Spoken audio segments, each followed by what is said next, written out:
But we're gonna talk about Thomas Jefferson, man. Young people, pay attention, man. I mean, this is a little bit of history for you, all right? Thomas Jefferson, no good, rotten, low down, Thomas Jefferson. Let's hear about old Thomas Jefferson, man. Shadwell, in Albemarle County in the Commonwealth of Virginia. His father, Peter Jefferson, was a surveyor and planter who owned several plantations in Virginia, including the tobacco plantation of Shadwell, which he founded in the 1730s, worked by slaves and free laborers. At the time, Virginia was one of the 13 British colonies in North America, but in just over 3 decades, it would become one of the leading states behind the creation of the United States of America, the nation which would call Jefferson one of its most prominent founding fathers. The Jeffersons had been in Virginia since 1612, and Peter was a wealthy and influential member of Virginia society, assuming positions of responsibility as a colonel of the militia and a member of the Virginia House of Burgesses. As a surveyor, Thomas's father would find himself charting unknown lands, encountering wild animals on occasion, as well as other dangers. And so the young Thomas looked up to his father as a powerful figure who commanded the respect of his peers. Thomas's mother, Jane Randolph, hailed from Virginia's most prestigious family, a reflection of his father's social standing. The Randolphs first came to Virginia in 1642, and by the 1670s, Jane's grandfather, William Randolph, began to acquire tens of thousands of acres of land, eventually establishing 11 plantations. He established all of this land and all of this wealth off of free labor. But but the United States don't think they owe reparations. Come on, man. Make it make sense. 9 of William's 10 children survived into adulthood, and the family's wings spread far and wide across the colony, centered on the great mansion at Turkey Hill, near modern-day Richmond. The range and depth of Jefferson's accomplishments were so immense, they stagger the mind. Farmer, lawyer, scientist, musician, philosopher, architect, author of the Declaration of Independence. He would serve 2 terms as the 3rd President of the United States. Yet his very public achievements masked a shy, tender man who was happiest at home with a book or violin in hand.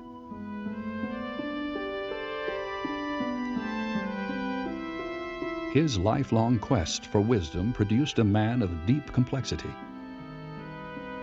Troubled, yet optimistic. Disciplined, yet generous. A radical thinker and revolutionary who shunned open debate. Thomas Jefferson preferred to let his pen make his arguments. We hold these truths to be self-evident, that all men are created equal. Thomas Jefferson wrote these famous words that we would, a few centuries later, a couple of centuries later, we would hear Martin Luther King during his famous I Have a Dream speech repeat these same words. We hold these truths to be self-evident, that all men are created equal. Thomas Jefferson wrote this. He wrote this. Let's listen to that part again. These truths to be self-evident, that all men are created equal. Let's see what Dr. King said about it. We hold these truths to be self-evident, that all men are created equal.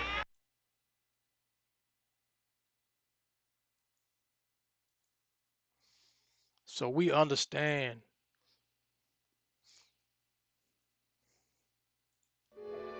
Sally Hemings, a slave woman whose name will be forever linked to one of America's founding fathers. When 3-year-old Sally Hemings arrived at Monticello as part of an inheritance for Thomas Jefferson, she could not have guessed the adventure her life would become. So listen to this now. 3-year-old Sally Hemings, a black woman, a slave woman, when she arrived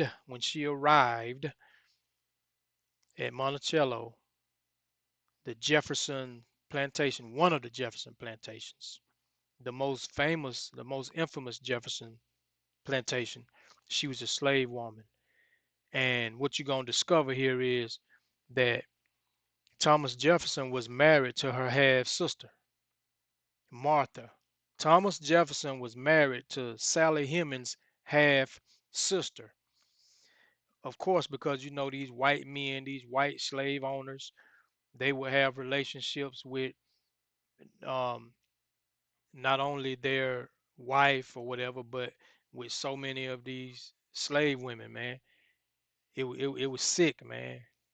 When we examine Sally's life and the difficult choices she made, we are forced to focus less on the possibility of a romantic relationship between man and woman and more on the disturbing dynamic between slave and master. Of course, you got to focus on the dynamic of a relationship between slave and master rather than a romantic relationship. Don't no slave want to be laying down sleeping with their master, the same person that's beating their mama, that's beating their father, that's beating them, that's raping them, that's enslaving them, that's humiliating them. Those relationships were forced, man. They were forced. She was a mother. She was a slave woman. She was an African American woman who did the best she could for her children. She would have to find a way to live as best she could, which tells me that she had to be a very strong woman. The story of Tom and Sally is the longest running miniseries or soap opera in American history. Now, what he just said holds a lot of truth to it. Their soap opera is the longest running story or longest running soap opera in American history. And it just about is, because at the time when America was founded, he was already in this master slave relationship with this child. You understand? And I say child, and you're going to hear this in this video. He was a child molester, he was a rapist, he was a slave owner, terrible man. But we was taught in history that Thomas Jefferson was a good person, founding father. How she felt about him? Who knows? Being owned is not exactly a desirable state of affairs. They were together longer than some marriages exist. Yes, I understand she was a slave, but I also know that slaves did fall in love at some time with their masters. Now, here's the thing, and I got to argue with this woman on this. Of course, people going to have the ability to love and stuff like that, but this is not a loving relationship. This is a relationship that was forced. She had to make herself like this man or make herself, have any kind of feeling for this man that's holding her in bondage, that's beating her, that's taking advantage of her and her kids, her mama, her daddy, and everybody else, man, that looks like her. This wasn't no loving relationship like she was just head over heels in love with this man, like I'm in love with my wife or my life, or like how my wife is in love with me. Thomas Jefferson should have served time in prison. That's what he should have did for life. Jefferson is so symbolic of the contradictions in American history. Sally Hemings has been a symbol as well of the denial of African American oral traditions. The papers were covering it as if she were Monica Lewinsky. Was it a scandal? Now they said that the papers, the newspapers of that day was covering this story as if she was Monica Lewinsky. They keep making these terrible examples and contrast comparisons right here because Monica Lewinsky was free. Monica Lewinsky was a free white woman who she may have been pressured in some kind of ways, or maybe she was just enamored by Bill Clinton or something like that. But Monica Lewinsky had the choice to get up and walk out of whatever room or whatever the White House or wherever she was at when Bill Clinton approached her or however that relationship began. Monica Lewinsky had a choice. Sally Hemings was a slave. What choice did she have? Scandal? Of course it was. Do we look at it with new eyes? I think we do.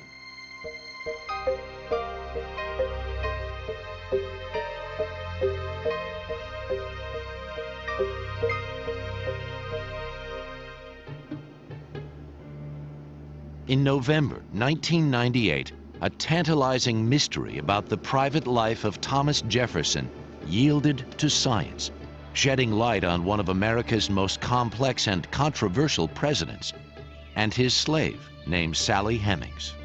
Through a DNA study, scholars found that in all likelihood, the author of the Declaration of Independence had a sexual relationship with Hemings and fathered her children.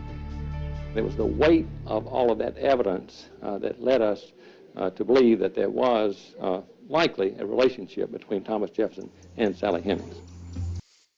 These historians and people like this, man, they get on my nerves sometimes because they act like they're oblivious, man. All of them masters, all of them white men, despicable human beings, were raping these black women. That's why I always say that the black woman is the strongest person on the planet. Not only were they raped, but they watched their husbands being raped. They watched their sons being raped. They watched their daughters being raped. And yet at the same time, they had to hold it together. The black woman is the one that had to hold it together in the midst of all this stuff. They had to watch their strong man being held in bondage, being beat, being enslaved, being mistreated. And they yet and still held it together. And this sister Sally Hemings was going through this type of treatment with ultimately somebody who would become the most powerful person on earth, the United States president, served 2 terms. This was front-page news around the country. But to the descendants of Sally Hemings, who had passed it down for more than 2 centuries, it was considered common knowledge. The details of Hemings' life are sketchy, even contradictory, and the facts hard to pin down. There are no photographs or drawings of her, but from what is known, Sally lived a remarkable, courageous life as a slave, presidential mistress, and mother. The first Hemings to put Sally's story into the public record was her son, Madison.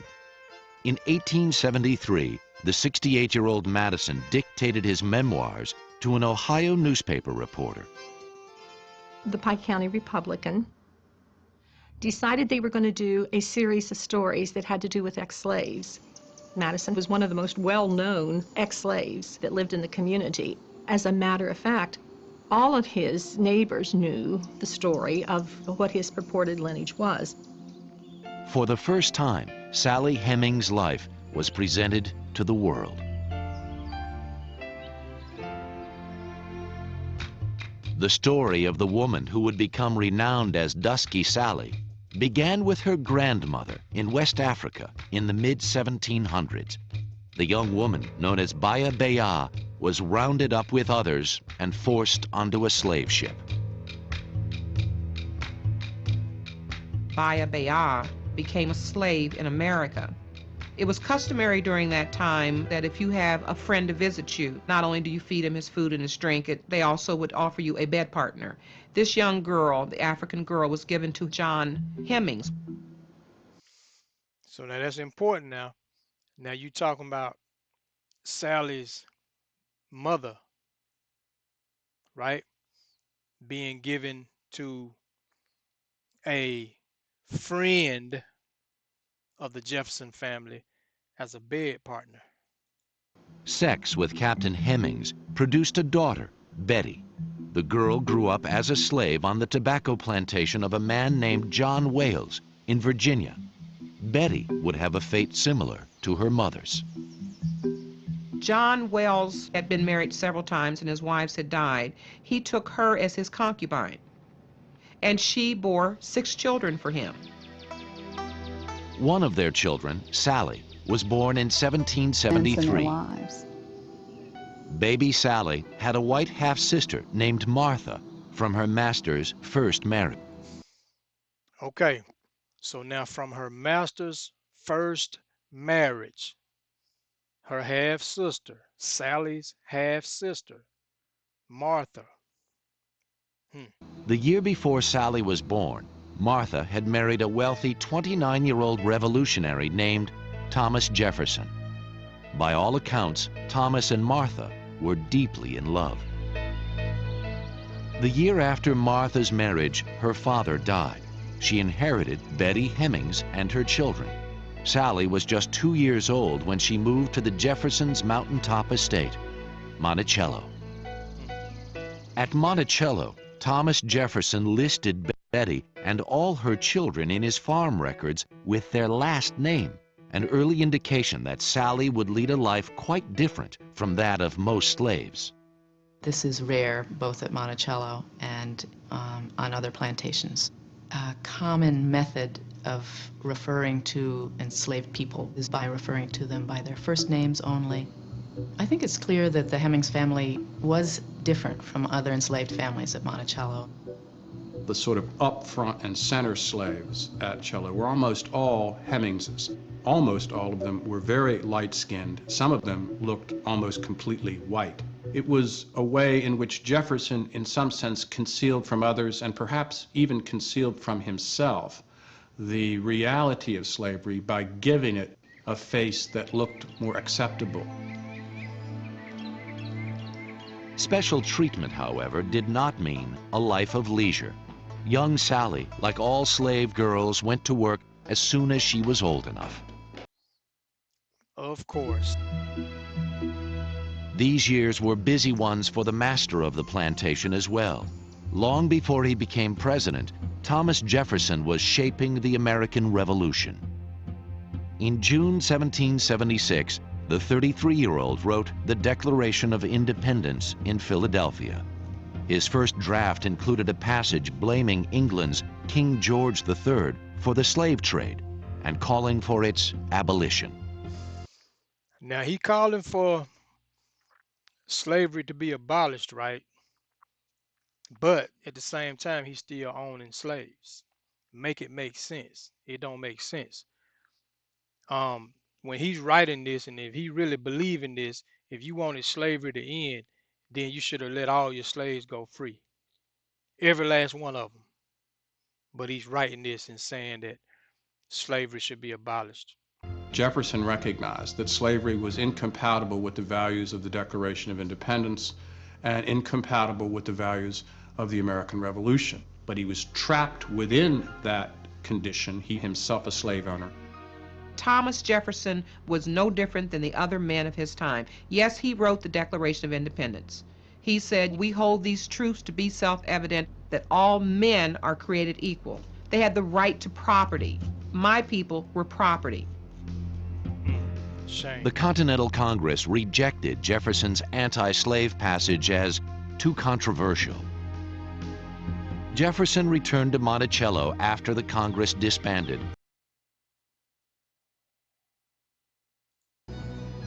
The relationship between Jefferson and Hemings probably started in the late 1780s when they were together in Paris, and she was about a 14 or 15-year-old girl.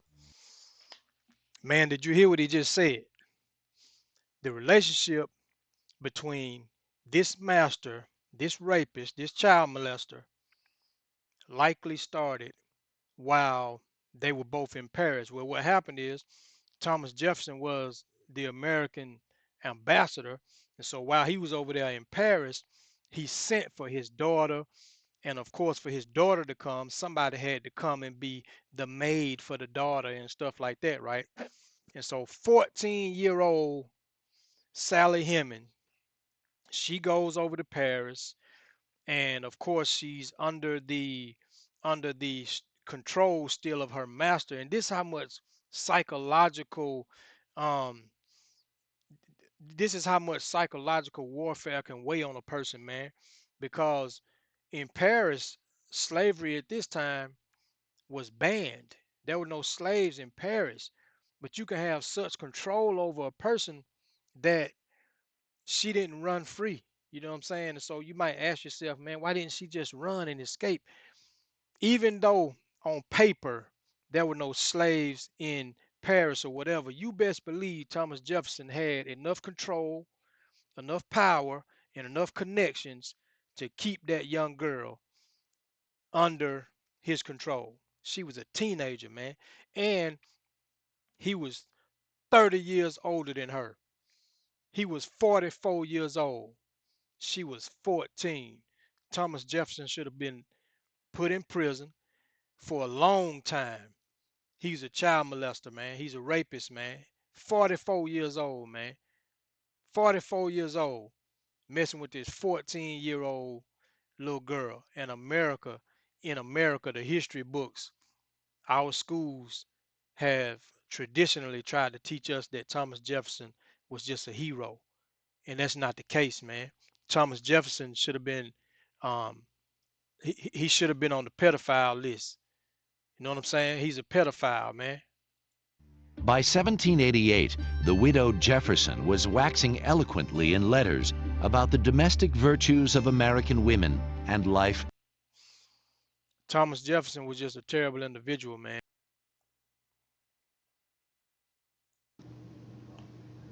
This information in that of the 6 children born to Sally Hemings that we know of from Jefferson's records, all were conceived when Jefferson was at Monticello, and several of them were conceived within 3 weeks of his return from an absence in Philadelphia. Man, so basically, man, this man would, go off on his political duties and stuff like that, and he'll be going around the country to New York and Philadelphia and Washington D.C. or whatever, wherever places he was going.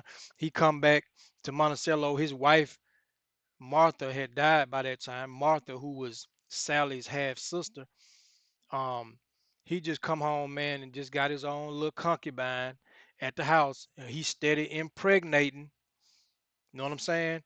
And when these babies are born, they slaves too. Every child that he had with this woman, they were slaves too. It seems that Sally pretty much lived for this promise that she was able to extract from Thomas Jefferson while she was in Paris, that her children would be freed at age 21. So she um, got Thomas Jefferson to agree that whatever children that she had with him would be able to go free at age 21. So she just had to trust this man, man. I'm saying this man just having his way with this young girl who he started molesting at age 14. He 44, she 14. And so she went along with it. She didn't have no choice, man.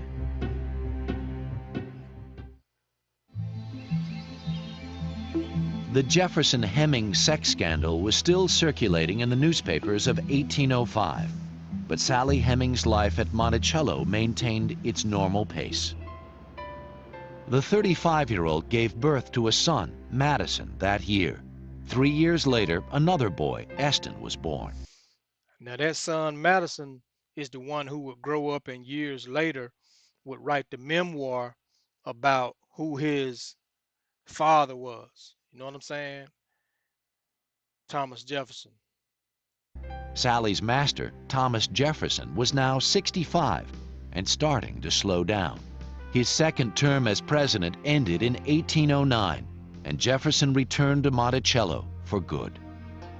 His oldest daughter, Patsy, had moved in with her 11 children, and Jefferson loved his role as patriarch and doting grandfather. It was a part he never played with Hemings' children, something that bothered Sally's son, Matt. And that was typical. These white masters would have babies with these black women, and then they would treat the black child, they would treat the child born to that black mother, to that slave mother, they would treat those children bad. They wouldn't treat them like how they would treat the child that was born to their white wife. They wouldn't treat them um, as fair. They wouldn't treat them fair at all. They were still slaves. You understand? Then they had grandchildren. These children began to have babies, and now he got grandchildren, and he wouldn't treat the grandchildren with any kind of love and respect. Madison a great deal. In his memoirs, he recalled that Jefferson was not in the habit of showing partiality or fatherly affection to us children. We were the only children of his by a slave woman. He was affectionate toward his white grandchildren. Jefferson never acknowledged his paternity of Sally's children. Jefferson recognized that if he were to admit that he was the father, this would have been politically disadvantageous, very harmful to him at that time. But even more important to Jefferson was his own survival in the memory of posterity. While Jefferson wasn't affectionate to her children, Sally Hemings did achieve one important victory. Jefferson kept the promise he made to her in Paris 30 years earlier. In 1822, Sally's older children, Beverly and Harriet, turned 21 and were noted in Jefferson's farm book as runaways. There were runaways periodically over the course of Jefferson's life as a slaveholder, and he usually made an attempt to recover his escaped slaves and would expend considerable money to bring them back to Monticello. But not Sally's children. But see, here's the thing right here, though. Okay, they say that the records, the official slave book, the slave records, indicates that he listed these children of his as runaways, but that he did not go after them, and so essentially he set them free. That's not the same as giving somebody their free papers. If he was letting them go free, then he should have given them documentation stating that they were free. Because now, being that they're so-called escaped, now these people got to run and duck and dodge and hide out and get in some kind of way get documentation, to live another life under another name or however they had to do it. You know what I'm saying? So I don't believe that he just let them go free. I believe that they escaped, and I believe that he just said, all right, well, they gone. But he wasn't gonna give them no free papers, man. He was not giving them free papers, or he would have gave them free papers. Low down, man. They were allowed to leave. Harriet was even given $50 and put on a stagecoach. Noting them as runaways was an unofficial method of freeing them. I don't think that he just gave um, her money and put her on the stagecoach. I just don't believe that. I believe that she probably um, some kind of way schemed or scammed her way to get this money. She might have stole the money. However she got it, she might have been saving it for doggone 20 years. We never know, 15 years or whatever the case is. But I don't think he gave her the money, because if that's the case, he would have just gave her free papers. Stop trying to let this man off the hook, man. This man was rotten. You're going to try to teach us that he was some good man because he was a founding father of this stolen nation. You understand? Thomas Jefferson was low down, man. And I believe that this 21-year-old Harriet, I believe that she planned her escape and that she executed her escape. However she did it. But she didn't go with no free papers. You can't tell me that he just let her go free. Both passed as white, later married, and lived in white society. Jefferson's actions may have given them their freedom, but it was their mother, Sally, who traded her freedom for theirs and prepared them for life after slavery. Sally did give her children a head start in the world. She certainly raised them to be hardworking and skillful and literate. She taught them a way to get around in the world. On July 4th, 1826, 4 years after freeing Sally's two children, and 50 years to the day after signing the Declaration of Independence, Thomas Jefferson died. So, man, look, Thomas Jefferson, he died. Good riddance to him. Good riddance to all of his family that enslaved my people. And I'll say this: what's the good, the bad, and the ugly about former president, former founding father, third president of the United States of America, served 2 terms? What will I say about the good, the bad, and the ugly? I really don't have much good to say about him, for real. The only good thing I will say is that he made some he made some um, weak attempt. I just use the word weak. He made some weak and feeble attempt to write in the Declaration of Independence that slavery should be abolished, but he still owned slaves. So I say the good is that he made that weak and feeble attempt. Terrible, man. And the bad is that he owned slaves. He was a slave owner. And the ugly is that he manipulated this little child, this 14-year-old child that he began to molest, that he controlled. And not only did he control, but he enslaved this woman, man. Can you imagine somebody raping you and holding you in as a sex slave for how many ever years this thing lasted? Well into her 30s. So we talking about over 20 something years. Can you imagine being somebody's sex slave for 20 something years? So that's the ugly, man. The good, the bad, and the ugly.